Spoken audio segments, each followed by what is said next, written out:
Morning, page 461. Each year, on the anniversary of my arrest, I organized myself at Zeks Day in the morning.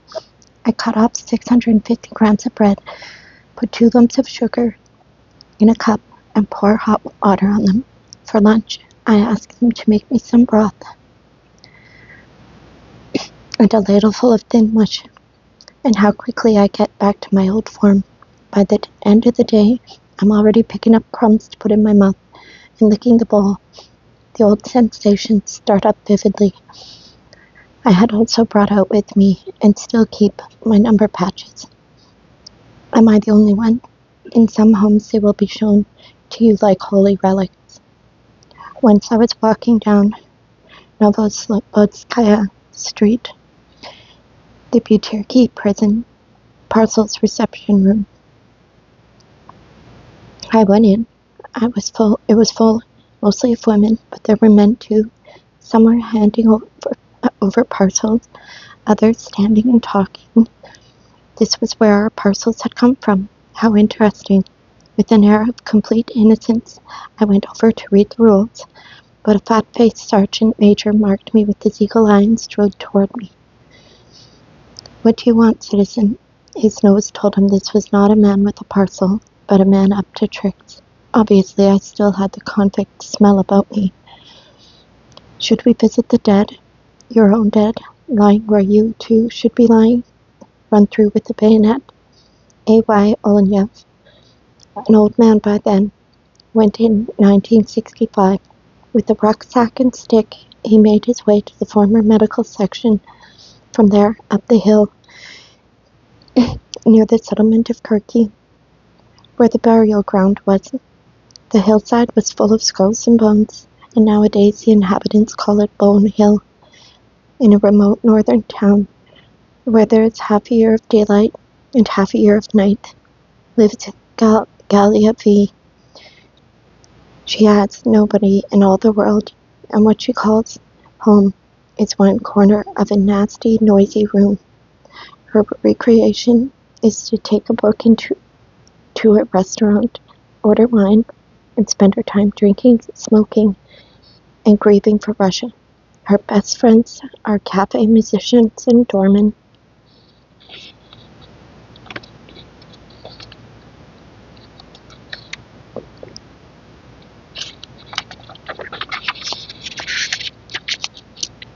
Many of them, people who come back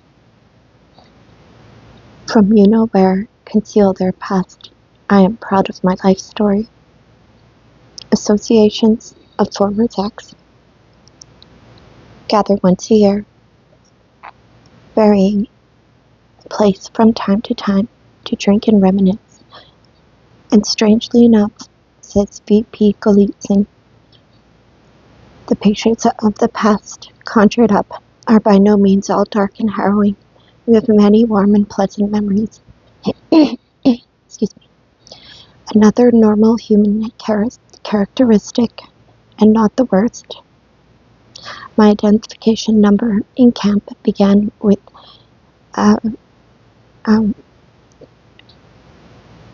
Y-E-R-Y,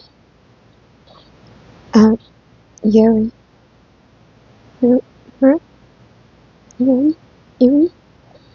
V.L. Ginsburg rapturously informs me, and the passport they issued to me was in the ZK series. You read it and feel a warm glow. No, honestly, however many letters you receive from those from Zeks stand out unmistakably. Such extraordinary toughness they show, such clarity of purpose combined with such vigor and determination. In our day, if you get a letter completely free from self-pity, genuinely optimistic, it can only be from a former Zek. They are used to the worst the world can do, and nothing can depress them. I'm proud to belong to this mighty race. We are not a race, but they made us one. They forged bonds between us, which we, in our timid and uncertain twilight, where every man is afraid of every other, could never have forged for ourselves. The Orthodox and the Stoolies automatically removed themselves from our midst when we were freed. We need no explicit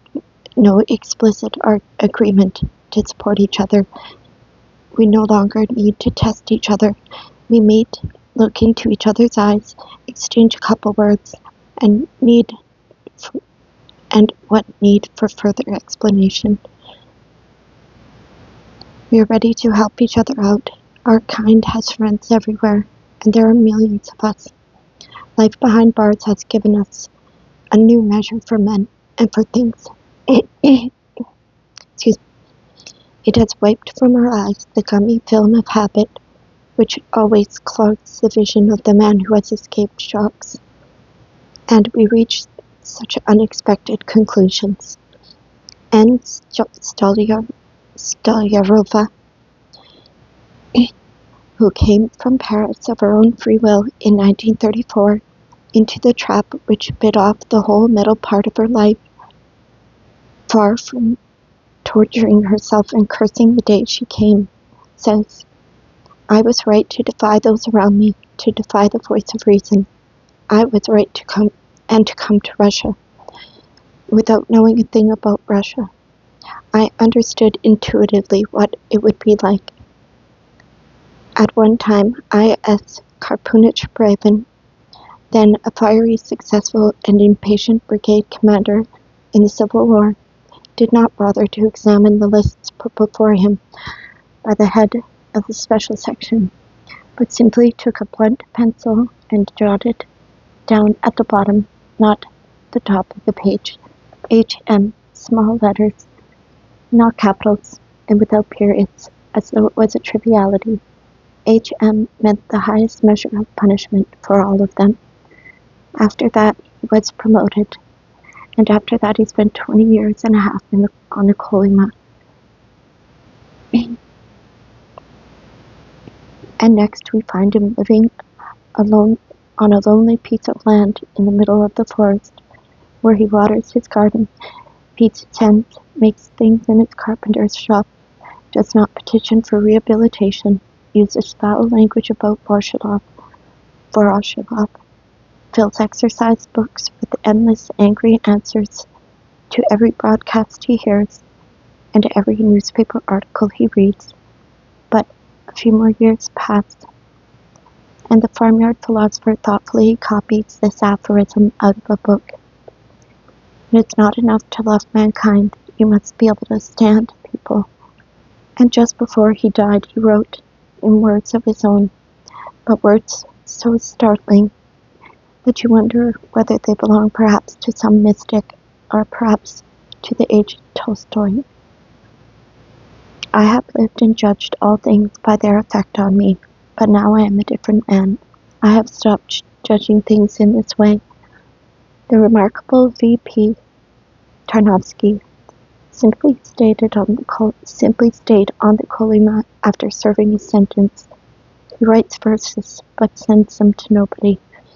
Verses like this: my life is set in this far place, and lived in silence by God's will, for I have seen Cain face to face, and could not bring myself to kill. The only cause for regret is that we shall all die off one by one, without achieving anything worthwhile. Freedom has something else in store for former convicts: reunion with family and friends, reunion of fathers with sons, of husbands with wives, and it is not often that good comes out of these reunions. In the 10 or 15 years lived apart from us, how could our sons grow in harmony with us? Sometimes they are simply strangers. Sometimes they are enemies. Nor are women who wait faithfully for their husbands often rewarded. They have lived so long apart, long enough for a person to change completely, so that only his name is the same. His experience and hers are too different, and it is no longer possible for them to come together again. Excuse me. This is a subject which others can make into films and novels, but there's no room for it in this book. Let me tell just one story, that of Maria Kadetskaya. Plate number 8 shows Kadetskaya and her husband when they were young. Plate number 9, Kadetskaya as she is now.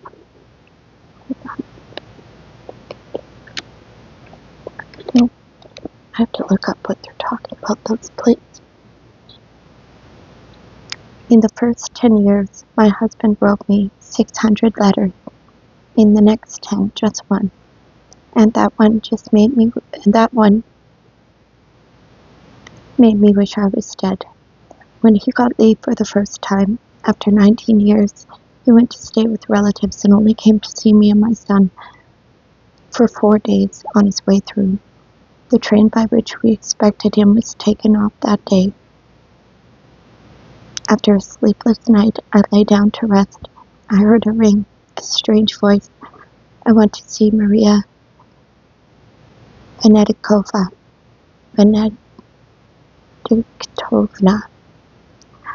I opened the door. I came out. In came a stout, elderly man in a raincoat and hat. He walked in without saying a word. Still half asleep, I had forgotten, for the moment, that I was expecting my husband. We stood there. Don't you recognize me? No. I could only think that he was some relative of mine. I had a great number of them, whom I had not seen for many years. Then I looked at his compressed lips, remembered that I was expecting my husband, and fainted. My son arrived, and to make matters worse, he was unwell. So there we stayed, the three of us, for 4 days, never once leaving my one and only room. Father and son were very reserved with each other, and my husband and I hardly had a chance to talk. The conversation was general. He told us about his own life, and was not a bit interested to know how we had got on in his absence. As he went back to Siberia, he said goodbye without looking me in the eye. I told him that my husband had died in the Alps. He had been there in Italy, where the Allies had liberated him.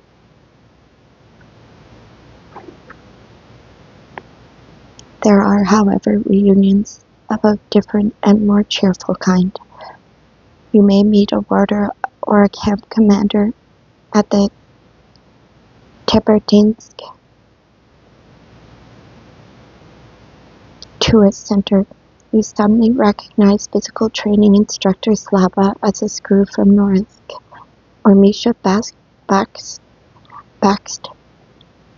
suddenly sees a familiar face in the Leningrad gastronome, and the other man notices him too.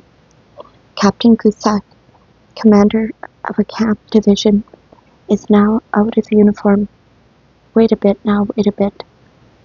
Didn't I see you inside somewhere? Oh yeah, I remember. We took our parcels from you for bad work. He remembers, but all this seems natural to them, as though they have been put in charge of us forever, and the present stage is just a short interval. You may, as Belsky said, as Belsky did, meet your unit commander, Colonel Rudiko, who hastily agreed to your arrest to spare himself pleasantness.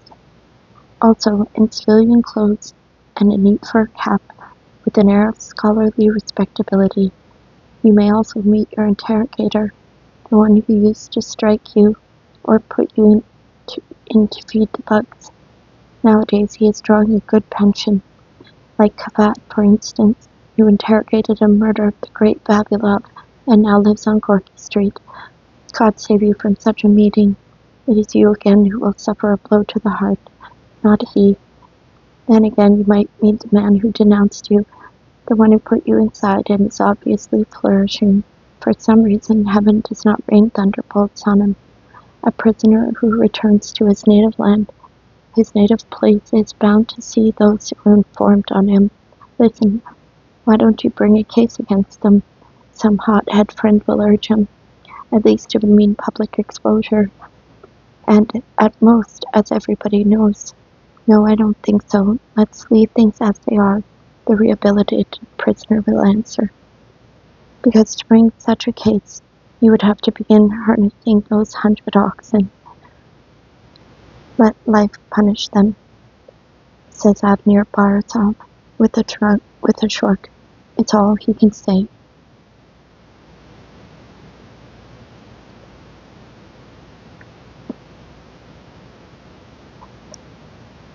That lady over there, L, is a member of our union, once put me inside, said K, the composer of Shostakovich.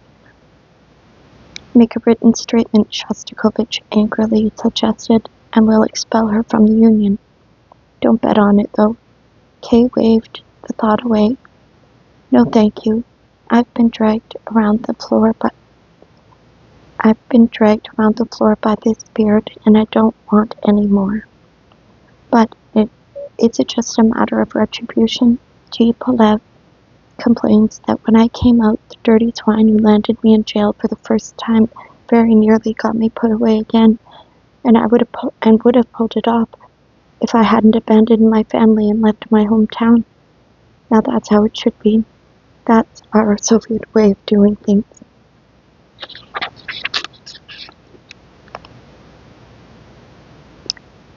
Which is the dream? Which is the ignis fatuus? The past or the present? In 1955, Efroimson took Deputy Prosecutor General Stalin a whole volume of criminal charges against Lysenko. We are not competent to deal with that, Stalin told him. Address yourself to the Central Committee. Since when were they not competent? Or why had they not admitted as much 30 years before?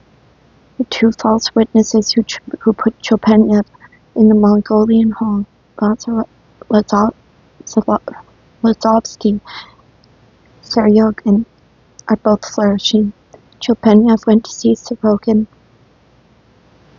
in the Customer Services Bureau of the Moscow Soviet, together with someone they had both known in his unit. Let me introduce you. He was with us at Kalikin Gal. Do you remember? No, I don't. A fellow by the name of Chopenyev. You don't remember him? No, I don't. The war scattered us in all directions, so you don't know what became of him? I haven't the slightest idea. Oh, you lousy bastard, you. There's no more to be said. In the district party committee, which has Seryogin on its books, it can't be true. He's such a conscientious worker. Conscientious worker? Nothing and nobody has budged. The thunder growled once or twice. It passed over with hardly a drop of rain. No, things are just where they are. No, things are just where they were. So much so that Y.A. Krainovich, the expert on languages of the far north, went back to work in the same institute, the same sector, with the very people who turned him in and who still hated him. With these very same people, he hangs up his overcoat and sits around the conference table daily. It's rather as though the victims of Auschwitz and their former overseers set up a fancy goods shop together. They are Obergruppenstühlis in the literary world too. How many lives has Y.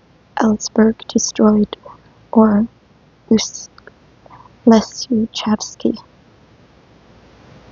Everybody knows about them, and nobody dares touch them. Efforts to have them expelled from the Writers' Union came to nothing. There was even less hope of getting them dismissed from their jobs, or, needless to say, from the party. When our criminal code was being drawn up in 1926, it was calculated that murder by slander was 5 times less serious and blameworthy than murder by the knife. And anyway, it was unimaginable that under the dictatorship of the proletariat, anyone would resort to such bourgeois weapon as slander. Under Article 95, a wittingly false denunciation or deposition aggravated by A. accusation of a serious crime, B. motives of personal gain, or C. the manufacture of evidence, is punishable by deprivation of freedom not for more than 2 years, and it can be as little as 6 months. The drafter of this article were either complete idiots or too far-sighted. My guess is that they were far-sighted. At every amnesty since then, the Stalin amnesty of 1945, the Vorozhlov amnesty of 1953, they have remembered to include those sentenced under this little article and look after their most dedicated helpers. Then, of course, there are statutory limitations. If you are falsely accused under Article 58, there are no time limits. If you are the false accuser, there is a time limit, and you'll be protected. The case against Anna Catch and her family was a patchwork of false depositions. In 1944, she, her father, and her 2 brothers were arrested for the alleged murder, allegedly for political reasons, of her sister-in-law. All 3 men were done to death in jail. They wouldn't confess. Anna did 10 years. The sister-in-law turned out to be unharmed, but another 10 years went by with Anna vainly pleading for rehabilitation. As late as 1964, the reply from the prosecutor's office was, "You were convicted by due process of law and there are no grounds for review," when, in spite of this, they did rehabilitate her. The indefatigable Skripnikova wrote a petition for Anna, asking that the perjurers be brought to trial. USSR Public Prosecutor G. Terekov answered, "Impossible because of the time limit." In the 20s, they dug up, dragged in, and shot the ignorant peasants who 40 years earlier had carried out the Tsar's court sentence of execution on the Narodovolsky. But those musiks were not ours, whereas these informers are flesh of our flesh.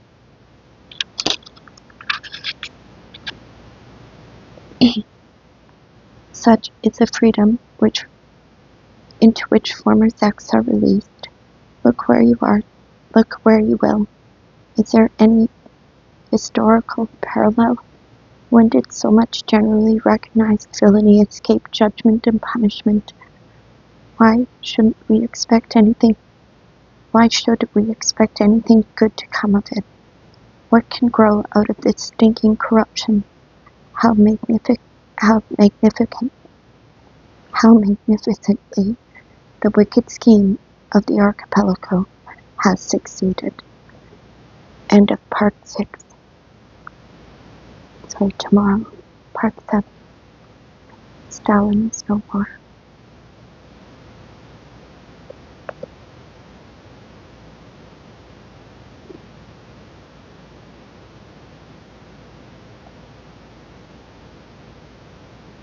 Thank you for listening.